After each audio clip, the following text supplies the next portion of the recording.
오늘은 요한복음 1장 8장 1절부터 11절의 말씀을 통해서 오늘 우리 주님께서 말씀하신 것처럼 그 여인에게 말씀하신 것처럼 나도 너를 정죄하지 아니하리라, 이 말씀을 주제로 삼고 한번 말씀을 생각하며 말씀을 전하려고 합니다. 예수님께서는 성전에 올라가셔서 복음을 증거하셨습니다. 그 복음은 어떤 내용이었냐면요, 물론 천국에 대한 복음도 있었지만 주로 율법을 해석해 주는 내용이 있습니다. 율법을 강론이었습니다. 왜 성전에서 율법을 강론하시고 율법을 해석해 주셨는가? 그 당시에 유대인들 또 바리새인들, 사두개인들은 율법을 잘 알고 있었습니다. 그런데 그 율법을 어떻게 그들이 실천하고 있냐면 그냥 문자적으로, 그러니까 의미를 깨닫지 못하고 그냥 문자적으로만 그들이 이해하고 문자적으로만 그 말씀을 지키고 있었습니다. 그러니까 말씀은 지키는 것 같았지만 그 말씀의 의미를 제대로 이해하지 못하고 외식과 형식과 가식으로 가득 찬 겁니다. 그러니까 바리새인들은 종교인이 되었고요, 물론 사두개인들은 지식인이 되어 있고, 유대인들은 하나님이 우리를 택함 받은 백성이라고 그렇게만 인식하고 있었습니다. 하나님의 말씀은 그들에게 없었습니다. 그래서 주님께서 이 율법의 의미를 깨닫게 하기 위해서 율법을 해석해 주셨습니다. 많은 청중들이 그 말씀을 듣고 우리가 그동안 들어보지 못한 말씀인데 진짜 맞는 것 같다. 그래서 어떤 사람은 야, 저분은 선지자가 아니야? 어떤 분은 진짜 저분이 하나님의 아들 메시아가 아니야? 그렇게 보는 사람도 있었고요. 어떤 사람은 저 사람 사기꾼 아니야? 이렇게도 보는 사람이 있었습니다. 어쨌든 그 말씀을 듣고 사람들이 나름대로 해석한 겁니다. 저분이 메시아가 아닌가? 또 저분이 선지자가 아닌가? 저분이 사기꾼이 아닐까? 이렇게 나름대로 생각했습니다. 그 가운데 이 바리새인들과 사두개인들은요, 예수님의 사역을 못마땅하게 여긴 겁니다. 왜냐하면 성전 안에 들어오셔서 이런 말씀을 전할 때 관심을 자신들에게 받아야 되고 자신들의 자위의 어떤 지위를 드러내야 하는데, 사람들은 예수님에 관심을 갖고 예수님의 말씀을 듣고 있는 겁니다. 그래서 유대인들 가운데 바리새인들과 사두개인들은요, 저 사람 그대로 놔두면 안 되겠구나, 죽여야 되겠구나라고 생각한 겁니다. 그래서 예수님께서 그것을 그들과 어떤 대치하지 않고요, 말씀을 전하시고 성전에서 나오시고 그 다음날 또 말씀을 전하시고 성전에 나오셨습니다. 이 초막절 기간 동안이었습니다. 오늘 이 8장에서 이어지는 내용은요, 주님께서 그 전날 말씀을 전하셨습니다. 내가 세상의 빛이라 말씀을 전하셨습니다. 그리고 또 들어가셔서 또 말씀을 전하십니다. 자, 그런데 여기서 보면은 주님께서 말씀에 성전으로 들어가시면 어떤 일이 일어날 것인가 주님이 알았을까요? 몰랐을까요? 저는 그런 생각을 해봤어요. 만약에 이렇게 유대인들이 그리고 바리새인들, 사두개인들이 자신을 죽이려고 했던 그것을 안다면요, 만약에 저 같으면 피했을 것 같아요. 안 들어갔을 것 같아요.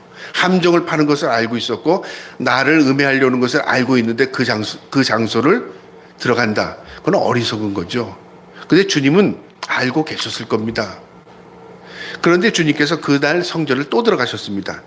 8장 1절에 예수는 감난산으로 가시니라. 이게 무슨 얘기냐면요, 그 전날 말씀을 전하시고 감난산에 올라가셔서 기도하시고 쉬시다가 다시 내려오신 겁니다. 그리고 성전을 또 들어가신 겁니다. 8장 2절에 아침에 다시 성전으로 들어오시니 백성이 다시 나오는지라 앉아 그들을 가르치시더니, 성전에 들어가시니까 또 사람들이 예수님 오셨다, 선생님 오셨다, 그래서 또 율법을 듣기 위해서 예수님께 사람들이 몰려드는 겁니다. 그것을 또 본 이 바리새인과 사두개인들이 또 못마땅한 겁니다. 이거 질질 끌다가는 이 성전이 혼란해지고 우리의 지위가 흔들릴 것 같고 저 사람으로 인해서 우리가 참으로 어리석은 자로 사람들이 판명을 받겠다. 그러니까 율법을 해석함을 통해서 진리가 드러나는 거죠. 그러니까 그것을 못마땅하게 여긴 겁니다. 그래서 바리새인과 사두개인들은 어떤 죄목을 걸어서 어떤 트집을 잡아서 예수님을 죽여야 되겠구나, 그런 음모를 짠 겁니다. 그 가운데 하나가 오늘 본문의 내용인데요, 3절에 보니까 서기관들과 바리새인들이 음행 중에 잡힌 여인을 끌고 와서 가운데 세우고, 음행 중에 현장에서 잡힌 여인을 끌고 왔다. 무엇을 의미하냐면요, 그 당시 율법에는 죽이라는 어떤 죄인에 대해서 죽이라는 율법이 있었습니다. 그 죽이라는 율법 가운데 세 종류의 죽임을 당해야 될 사람들이 있었는데요. 먼저 간음한 죄인을 현장에서 잡으면 죽이랍니다. 그런데 어떻게 죽이냐면요, 여자만 죽이는 게 아니라 남자도 죽였습니다. 상대도 죽인 겁니다. 남자가 간음하다 걸리면 여자도 죽이고 남자도 죽이고, 여자가 간음하다 죽이면 남자도 죽이고 여자도 죽입니다. 죽이는 겁니다. 근데 간음의 기준이 뭐냐면 결혼을 전제로 한 거죠. 결혼할 대상자가 있는 사람이거나 그냥 약혼자가 있는 사람이거나 결혼한 사람입니다. 그러니까 처녀 총각이 그랬다는 거 죽이려는 게 아닙니다. 이거는 앞으로 가정을 이루기 위해서 약혼한 상대가 있는데도 불구하고 간음했던가, 아니면은 결혼한 상대가 있는데도 불구하고 간음했다, 이것은 죽이라고 그렇게 말한 겁니다. 그 다음에 우상숭배자를 죽이라고 말했습니다. 우리가 우상숭배라는 내용이 구약에서는요 어떻게 나오냐면 네가 간음했느니라 그렇게 나옵니다. 이스라엘 백성들이 우상숭배했을 때 하나님이 뭐라고, 너희는 간음했다고 말합니다. 그러니까 우상숭배는 하나님을 우습게 여긴 게 되죠. 간음은 남편을 우습게 여기거나 아내를 우습게 여긴 거죠. 그거 똑같습니다. 영적인 문제로 우상숭배는 간음이 되는 겁니다. 그래서 우상숭배자는 죽이라고 했습니다. 그 다음에 또 누가 죽이냐면요, 살인자는 죽이랍니다. 대가를 치르는 겁니다. 남의 목숨을 우습게 여겨서 그를 죽였다면 너도 죽어야 된다 그 말이죠. 그 죽음의 대상은 극형입니다. 극형. 왜 그러면 살인하는 자들, 간음하는 자들, 그 다음에 우상숭배자를 죽이라고 했을까요? 이유가 있죠. 먼저 이 죽여야 될 대상들은요, 사회적인 질서를 파괴하는 자들입니다. 만약에 사람들이요 간음하고 이 사람하고도 간음하고 저 사람하고도 간음하면 어떻게 될까요? 그게 당연하게 생각하고 나만 그래, 남들도 그래. 그래서 죄 의식이 없어지는 겁니다. 오늘날 어떻습니까? 오늘날 우리가 죄 의식을 가지고 야 그걸 보면 안 돼, 너 가정에 충실해야 돼, 너 그러면 돼, 바람 피우면 돼, 그렇게 얘기합니까? 요즘 트렌드가 그래, 요즘에 다 그런데 뭐. 그래서 회사에 가면 회사 내 아내가 있고 집에 오면 집에 지키는 아내가 있답니다. 그런 시대에 살아요. 그래서 법률도 바꿨잖아요. 이제 우리나라에도 간통죄가 없습니다. 오래됐습니다. 간통죄가 없어진 지. 왜 간통죄가 없어졌을 거예요? 법률로서 그 간통죄를 사회적인 개입으로 생각한 겁니다. 그러니까 너희들 문제는 너희가 해결해, 이거는 공권력으로 해결할 수 있는 문제가 아니라고 선을 긋은 겁니다. 그러니까 사람들이 어떻게 생각해요? 이제 쉽게 간음을 쉽게 생각하는 거예요. 그냥 사랑이라는 거죠. 그래서 여기서 나온 또 아주 얘기가 있죠. 내로남불이라고 있죠. 내가 하면 로맨스, 남이 하면 불륜이라고 그랬잖아요. 그냥 다 로맨스라고 생각하는 거예요. 그걸 자랑하고 다니는 사람도 없잖아, 있으니까요. 그러니까 세상이 이렇게 돼버린 겁니다. 근데 하나님의 법에는 이거 사회를 질서를 파괴하는 거야. 그거는 당사자에게도 문제가 되는 뿐만 아니라 사회 질서를 파괴하는 거야. 죽여라 그렇게 말합니다. 그 다음에 우상숭배는 하나님을 대적하는 행위입니다. 하나님을 우습게 여기는 것이고, 결국 하나님의 택함 받은 백성들에게 뭘 상기시키냐면요, 하나님은 신들 가운데 하나님이구나, 그냥 귀신들 가운데 하나구나라고 생각하는 겁니다.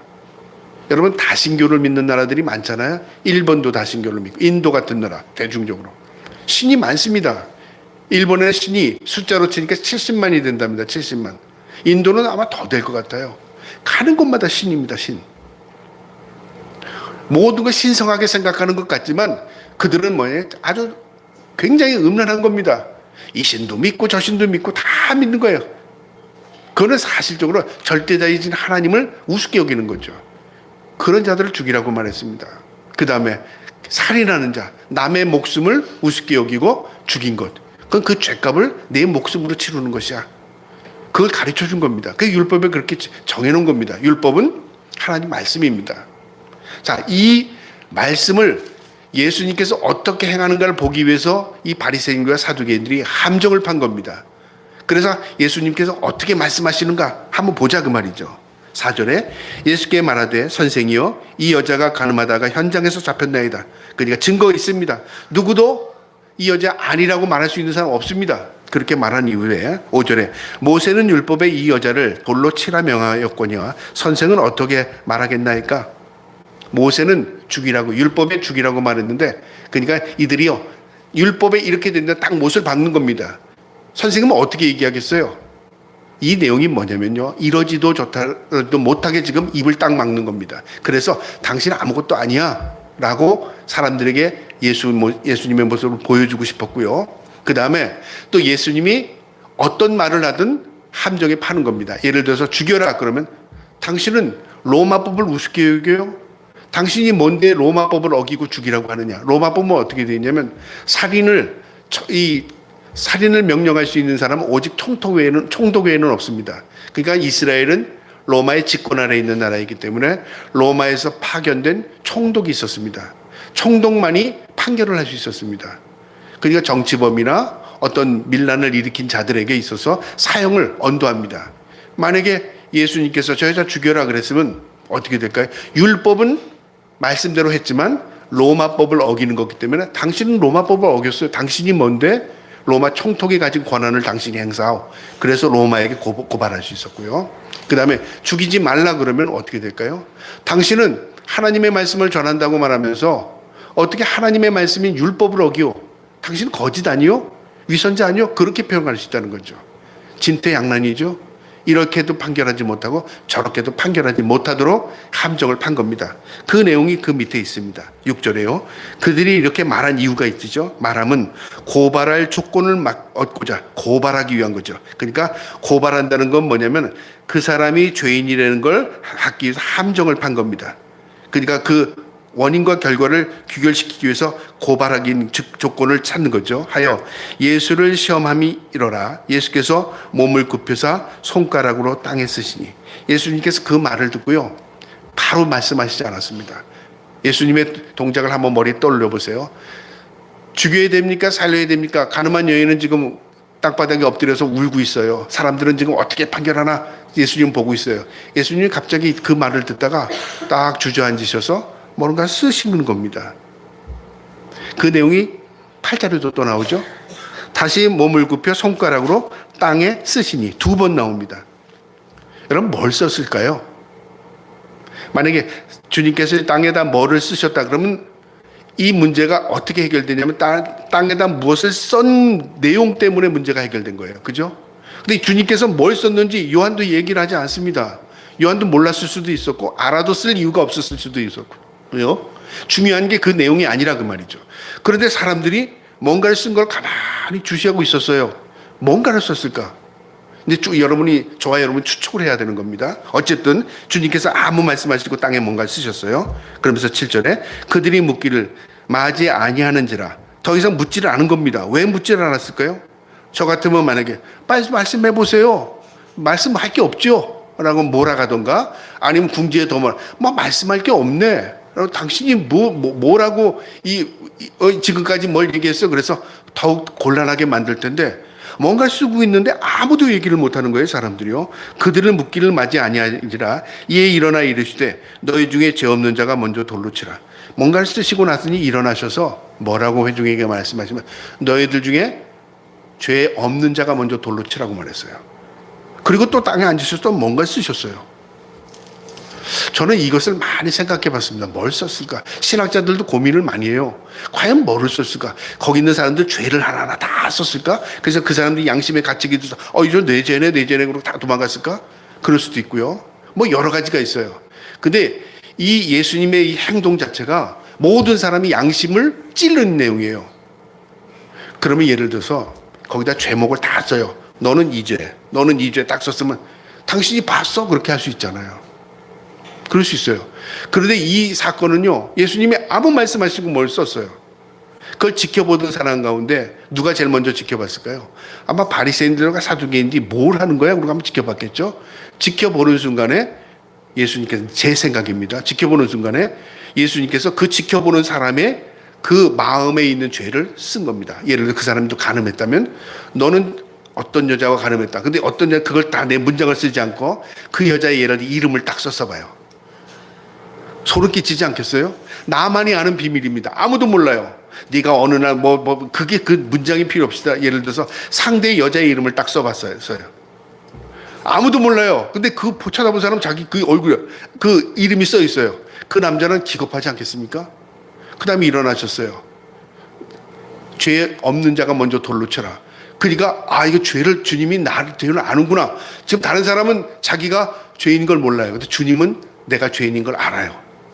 글씨 보니까. 그 다음에 또 앉으셔서 그 다음에 모르는 사람 걸 또 썼어요. 근데 그 옆에 있는 사람 보고 있다가 그 다음에 자기 죄. 또 어떤 여자 이름을 썼는데 자기도 거기 그 여자 이름이 있거든요. 어떻게 생각할까요? 돌로 쳐라. 먼저 돌로 쳐라. 야, 내가 여기 있다가 그 다음에 주님께서 입을 벌리면 나는 완전히 매장되는 거 아니야. 너는 어떤 여자와 어느 날 어떻게 했지 않느냐. 주님께서 입에서 말이 나왔다면 그 남자는 어떻게 할까요? 자기가 지금 정죄하려고 하는데 자기가 정죄를 받게 생겼어요. 쓱 한 사람 한 발로 뒤로 빼겠죠. 그 다음 사람은 어떻게 해요? 하나 빠지니까 그 다음에 내 죄가 있어. 이게 나도 여기 있으면 안 되겠구나. 쓱 빠져요. 그랬더니 이제 어른들이 슬슬 빠지니까 청년들이 있다가 이거 분위기가 빠지는 분위기가 여기 있으면 안 되겠구나. 슬슬 빠지는 거예요. 저는 그렇게 해석이 된 거예요. 그 문장을 보세요. 9절에요. 그들이 이 말씀을 듣고 무슨 말씀이었죠? 죄 없는 자가 돌로 치라는 말씀이 있죠. 양심의 가책을 느꼈답니다. 단어를 보세요. 양심이라는 게 모두가 똑같지 않습니다. 성경의 양심은 다 달라요. 우리 양심이라는 건 하나님이 우리에게 주신 영적인 감흥입니다. 감정. 내가 이러면 되지 않지. 이러면 돼야지. 양심이 선한 사람이 있고요. 양심이 악한 사람이 있습니다. 양심이 무딘 사람이 있고요. 양심이 예민한 사람이 있습니다. 양심에 화인 맞은 사람이 있답니다. 불로 지져진 거죠. 양심이 무뎌진 거예요. 작동을 못하는 사람이 있고 양심이 예민한 사람이 있어요. 양심이 다 다르네요. 근데 양심이 작동하게 했던 건 뭐죠? 양심이 무뎌진 양심을 콕 찌르면 잖아요.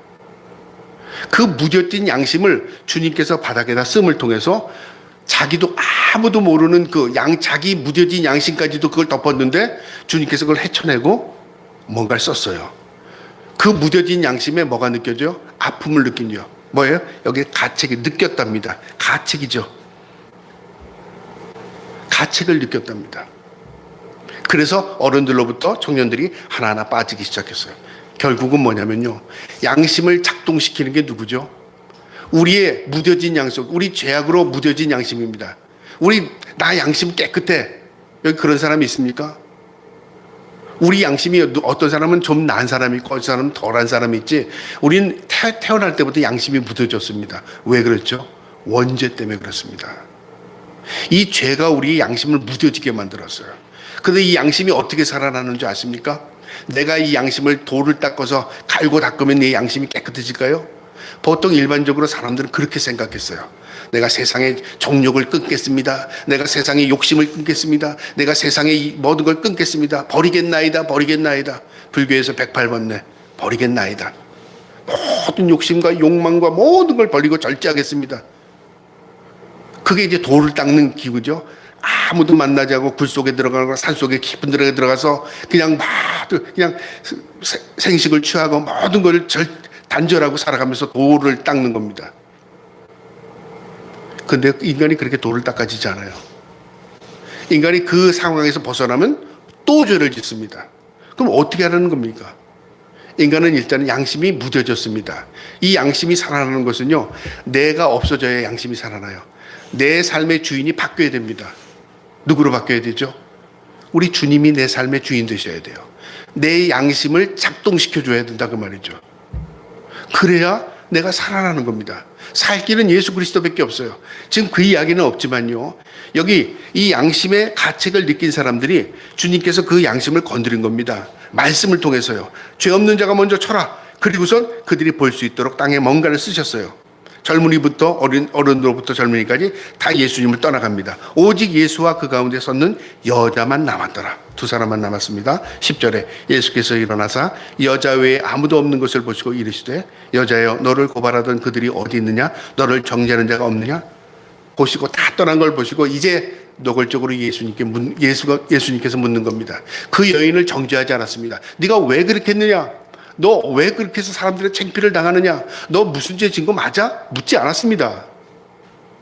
사람들이 다 없으니까 이제 그 여인에게서는 이제 눈물 흘리다가 이제 예수님 한 분 남으신 겁니다. 예수님께서 아무도 없는 걸 보시고 여기 없느냐? 예, 아무도 없습니다. 선생님하고 저만 있습니다. 그때 주님께서 뭐라고 말씀하시냐? 11절에 보세요. 대답하시되 주여 없나이다. 예수께서 이르시되 나도 너를 정죄하지 아니하노니 가서 다시는 죄를 범하지 말라 하시니라. 주님께서 여인에게 한 말이 뭐냐면 나도 너를 정죄하지 않겠다. 나도 너를 판결하지 않겠다. 나도 너를 판단해서 네가 잘못됐다 옳다 그것을 너에게 가르쳐 주지 않겠다. 내 양심으로 내가 깨닫는 것이 방법 외엔 다른 방법 없다. 그러면서 뭐라고 말씀해? 다시는 죄를 짓지 말라. 이게 무슨 말일까요? 다시는 그 길로 가지 말라. 회개하라. 돌이켜라 그 말입니다. 그것만이 살 길이다 그 말이죠. 오늘 이 말씀에서 우리에게요 주는 교훈이 큽니다. 먼저 이 여인에게 주는 말씀이 있고요. 그 회중들, 그 둘러싸고 있던 그 음해하려고 했고 죽이려고 했던 그 무리들에게 주는 말씀이 있고요. 오늘날 이 말씀을 듣는 저와 여러분에게 주는 말씀이 있습니다. 이 말씀이 저와 여러분에게 생명의 양식 되기를 축복합니다. 먼저 이 안에 여인에게 준 말씀입니다. 이 여인에게 다시는 죄를 짓지 말라고 했죠. 무엇을 깨닫게 하냐면요, 죄를 뉘우치고 회개할 수 있는 기회를 통해서 변화된 삶을 살라는 겁니다. 다시는 죄 짓지 마. 다시는 반복되게 그런 길로 가지 마. 회개하고 너의 삶에 돌이켜 변화되라 그 말이죠. 이게 큰 은혜입니다. 기회를 주신 거예요, 하나님께서. 죄가 있는 곳에 뭐가 있습니까? 은혜가 있답니다. 은혜. 죄하고 은혜는 완전히 다른 것 같잖아요. 죄는 저 끝이고 은혜는 이쪽입니다. 그런데 죄가 있는 곳에 은혜가 있답니다. 왜 죄하고 은혜는 완전히 상극인 것 같은데 죄 있는 곳에 은혜가 있다니까요? 주님이 계시는 것입니다. 주님이 계시면 그 죄를 은혜로 만들어 주셔요. 이 여인은 지금 누구에게도 정죄받지 않았습니다. 주님, 하나님이신 예수님도 그를 정죄하지 않았습니다. 그리고 그를 다시는 죄를 짓지 말라고 하나님께서 그에게 권면해 주셨습니다. 기회를 주신 거죠. 우리도 다 이 기회를 입은 겁니다. 우리는 원래 죄인이었습니다. 우리 세상 가운데 죄에 허덕이 되고 살 사람들입니다. 그런데 주님께서 예수 그리스도의 보혈의 피로 우리를 구원해 주셨습니다. 그러면서 뭐라고? 너는 거룩하니 다시는 죄를 짓지 말라. 새벽에 세상에서 구별된 자니 너는 빛과 소금으로 살아라. 너는 하나님의 은혜로 살아라. 완전히 다른 인생이 되었죠. 우리는 착각하는 게 저 사람도 사람이고 나도 사람이고 저 사람 교회만 안 다니고 예수만 안 믿을 뿐이지 저 사람이나 나나 뭐가 달라라고 생각합니다. 외형적으로는 모든 것이 다른 게 없습니다. 다 똑같죠. 뭐가 달라요? 소속이 다르고요. 아버지가 다르고 구원받을 사람과 구원받지 못할 사람의 매뉴얼이 달라요. 살아가는 인생이 다른 겁니다. 그런데 우리는 항상 누구하고 비교하냐면 세상 사람들과 비교해요. 저 사람은 저런데 이 사람은 이런데 비교할 대상이 아닙니다. 우리는 세상에서 비교하고 살라고 주님 말씀하지 않았습니다. 우리는 어떻게 살라고 그랬죠? 주님을 따르고 주님이 우리의 모델이에요. 모델. 주님이 어떻게 사셨는가를 보고 우리는 그 따른 십자가를 지고 주님을 따르는 겁니다. 그래 그곳에 생명이 있는 것입니다. 요한일서 1장 9절에 무슨 말씀이 있냐면요, 만일 우리가 우리 죄를 자백하면 그는 미쁘시고 의로우사 우리 죄를 사하시며 우리를 모든 불의에서 깨끗하게 하실 것이요. 여러분 이 말씀 믿습니까? 우리는 우리 죄를 자백하면 우리를 불쌍히 여겨주신다면 우리 죄를 사하시며 우리를 불의에서 깨끗하게 하신답니다. 전제 조건이 있죠. 뭐가 전제 조건이죠? 내 죄를 자백하면. 그래서 예수님을 만나는 전제 조건이 주님 나는 죄인입니다. 주님을 그래야 만날 수 있습니다. 제가 간혹가다 설교 중에 그런 얘기를 하죠. 예수를 믿고 울어보지 않은 사람은 아직 인격적으로 주님을 만났다는 게 좀 곤란하다. 십자가를 보고 눈물이 생기지 않던가 예수님을 떠올리고서 눈물이 생기지 않던가 이거는요 은혜의 차원을 떠나서 아직 예수님께서 내 안에 주인으로 지금 들어오지 않은 겁니다. 왜 예수님이 나 때문에 죽었는데 내가 눈물이 없죠? 예수님 나 때문에 죽었는데 그거 얼마나 주님 억울하셨겠어요? 주님이 억울하셨다는 게 아니라 우리 인간적으로 보면요. 근데 우리 대신에 죽었는데 그걸 나중에 깨달으니까 내가 눈물이 나잖아요. 그게 은혜입니다. 그러니까 죄를 깨달으니까 은혜가 임한 겁니다. 이 여인이 예수님으로부터 용서를 받은 그것이 아니라 죄를 깨닫고 돌이키고 새로운 삶을 통해서 하나님이 주신 놀라운 기회, 은혜를 경험한 겁니다. 이 여인은 죄인입니다. 누가 뭐라 그래도 이 여인이 죄 없다 말할 수 없습니다. 그런데 이 여인은 예수님에게 은혜를 입은 겁니다. 저와 여러분도 똑같은 은혜를 입은 사람입니다. 이 은혜를 날마다 고백하며 살기를 주님의 이름으로 축복합니다. 내가 죽어야 은혜가 있고요. 내가 녹아야 은혜가 있고요. 내가 죄인이 돼야 은혜가 있습니다. 죄를 고백하며 하나님 앞에 늘 거룩한 모습으로 살아갈 수 있기를 축복합니다. 그 다음에요, 두 번째 그룹 있죠. 서기관과 바리새인들, 그리고 둘러싸여 있는 유대인들, 정죄하는 무리들입니다. 저희는 죽어 마땅해. 야, 나도 돌을 같이 던져야 되겠구나. 누가 먼저 돌로 시작하면 나도 섞여서 돌을 던지고 가야 되겠구나.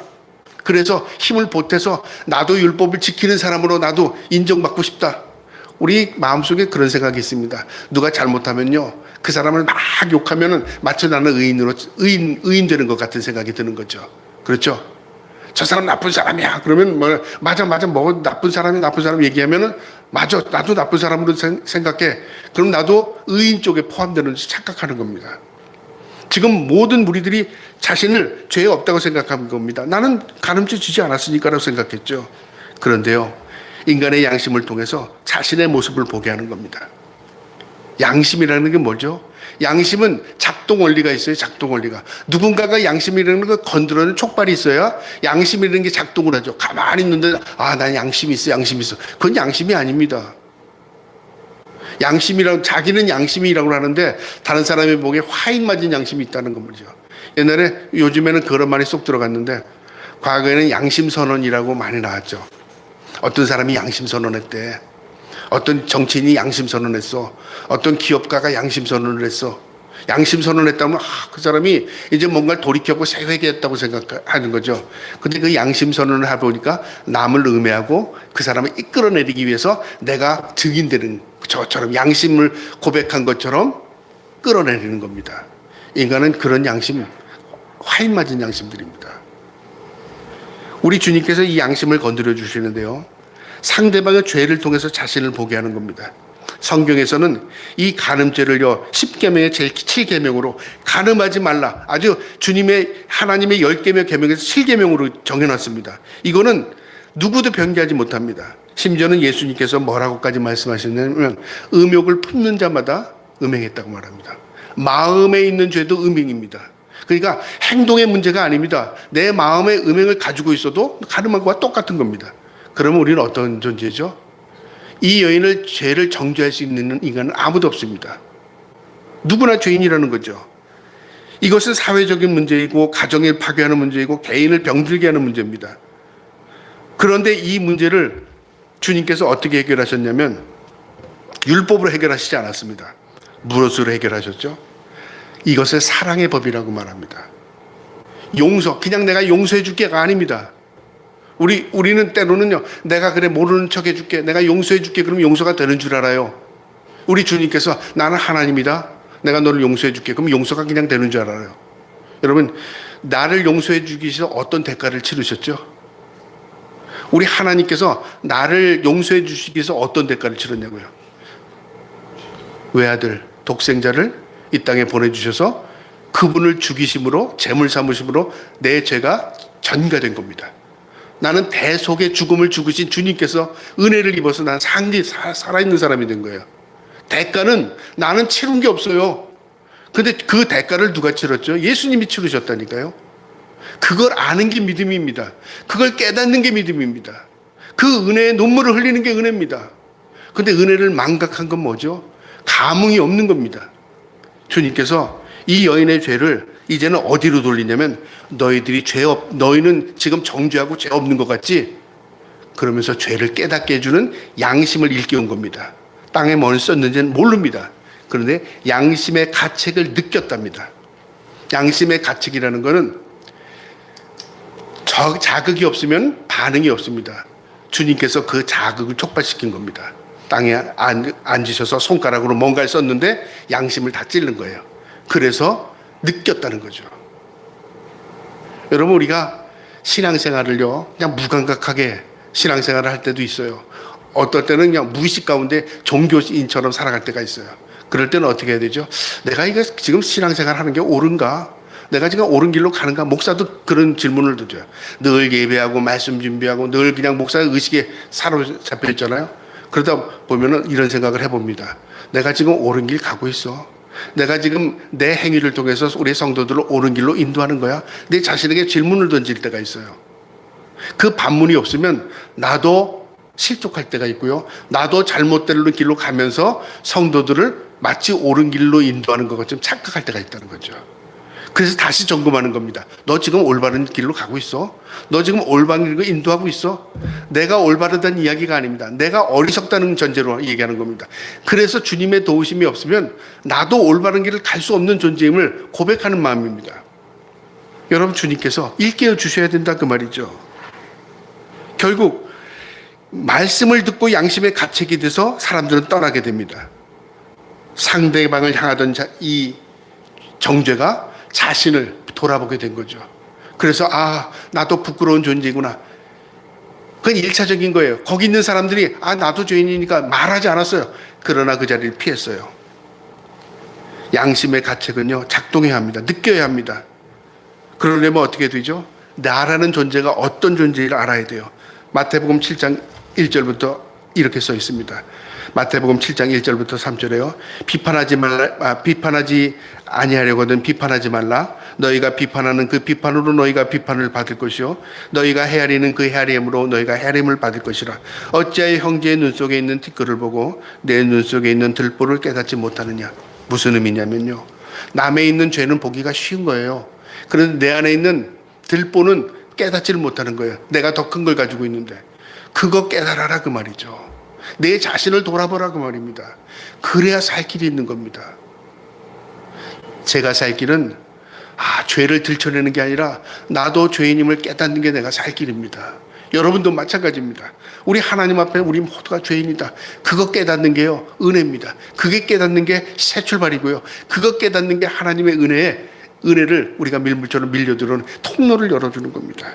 좋아요, 여러분이 하나님 앞에 나는 죄인입니다. 나 스스로 할 수 없습니다. 하나님 도와주세요. 하나님께 은혜를 간구하며 살기를 주님의 이름으로 축복합니다. 그 다음에 나에게 하시는 말씀이 있죠.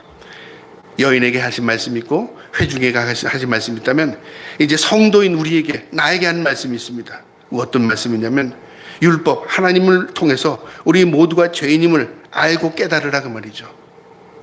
로마서 3장 10절부터 12절에 이걸 다 읽어드리고 싶지만 너무 여러분 시간 돼서 한번 읽어보세요. 로마서는 우리가 어떤 존재인가, 하나님이 우리를 위해서 어떤 은혜를 베풀었는가를 아주 논리적이 쓴 게 로마서입니다.